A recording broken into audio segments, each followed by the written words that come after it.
Hello all, today I will be talking about a new animated sci-fi queer musical comedy film called Lesbian Space Princess, which had its debut at the Berlin Film Festival in May of 2025, and it's having its debut at the Melbourne International Film Festival in Australia tonight, and I'm very excited to check this one out.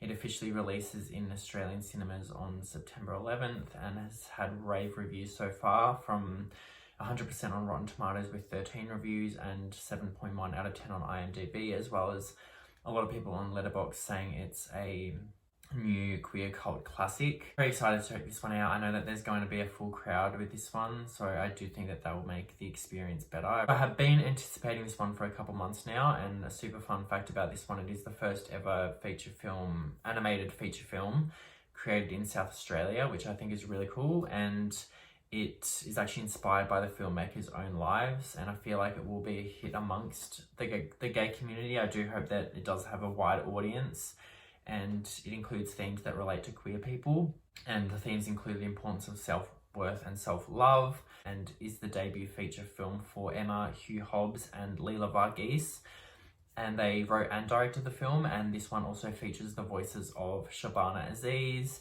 Bernie Van Teo, Gemma Chua-Tran, Richard Roxburgh, Queen Kong, and comedy troupe Auntie Donna. The film's plot follows an anxious and introverted space princess named Saira, who has thus far led a sheltered life, and launches into a galactic quest to save her ex-girlfriend Kiki, a bounty hunter, from the straight white Malians.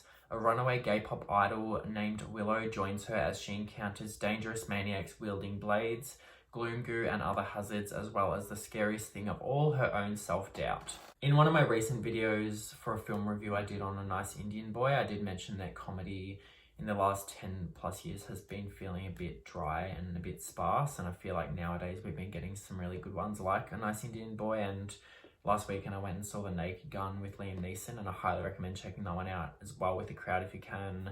Some real laugh out loud moments, some real belly laughs in that one, and now with Lesbian Space Princess, I feel like we could be getting a bit of a comedy revival. And in my opinion, going to a cinema with a packed audience and just having a real fun time, having an audience where people are laughing out loud, I just think it's moments like that that make life worth living. And I really hope with this one it's the same. With a packed cinema, I feel like it will be a fun time regardless. And this is definitely my kind of humor, very silly, very over the top, doesn't take itself too seriously.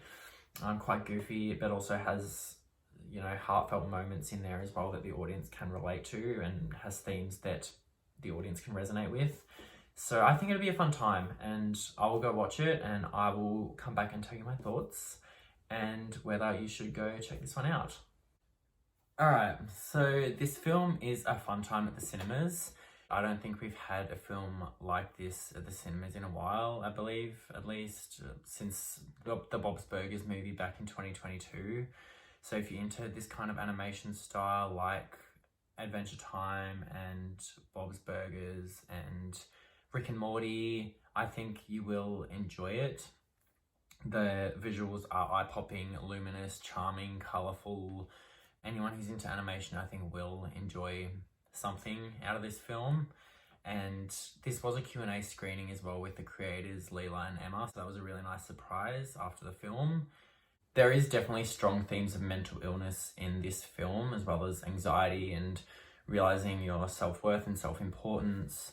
And two big inspirations behind this film, which was mentioned in the Q&A afterwards, were the films Legally Blonde and Forgetting Sarah Marshall, because we have this main character Saira, who for basically the entire plot of the film is crying and pining for the love of her ex, and she's basically this one sad sack of shit.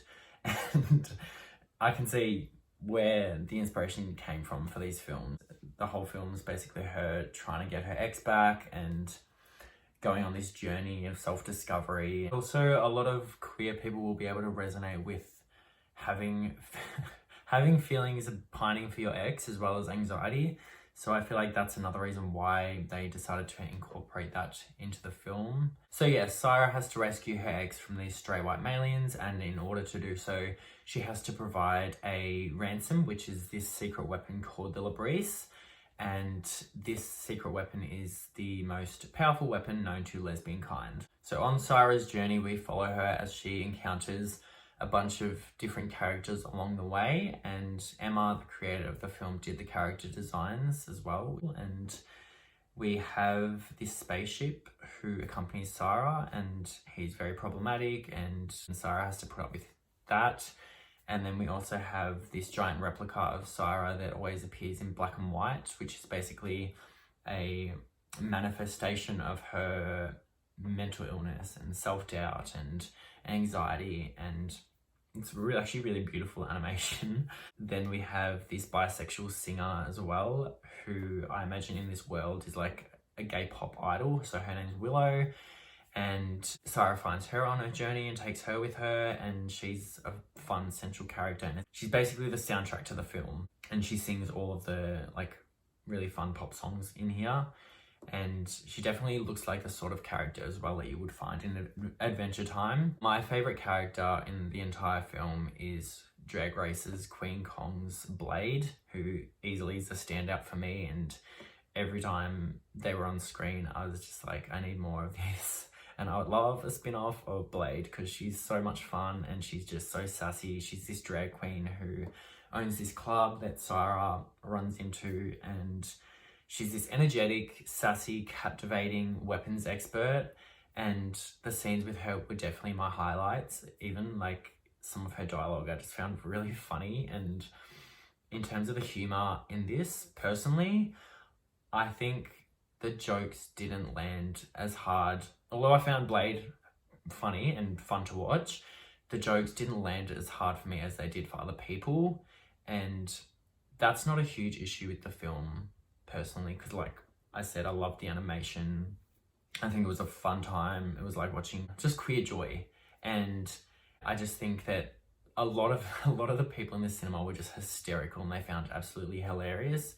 But I just think for me, I thought that it was going to be raunchier, and I thought it was going to be more over the top in terms of the jokes. And there were some references, like there was a Twilight reference, which I actually missed in this, which someone mentioned in the Q&A. And I think I was just expecting there to be more shock value personally. And I don't know if anyone remembers that Stacey video that came out years ago.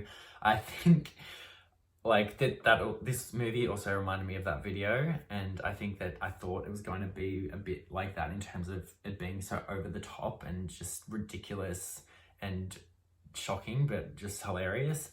And maybe I'm just too desensitized to crude humor, but I'm glad the audience had a great time, because I think that the way that the audience reacts and the experience you have in a cinema does affect your overall opinions of the film, I think.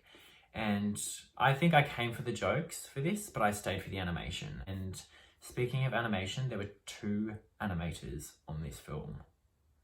That is insane. Like, it was absolutely beautiful and stunning, and the work that was put into this was so well done and so well thought out. And I was just thinking, how on earth did 2 people do all the animation to this? So go check this one out if you love animation and queer joy. I do think there will be something in here for most people. If you're looking for just a fun comedy, if you love animation, queer joy, go watch it. I think you'll have a fun time. And thank you for watching, and I'll have more reviews soon.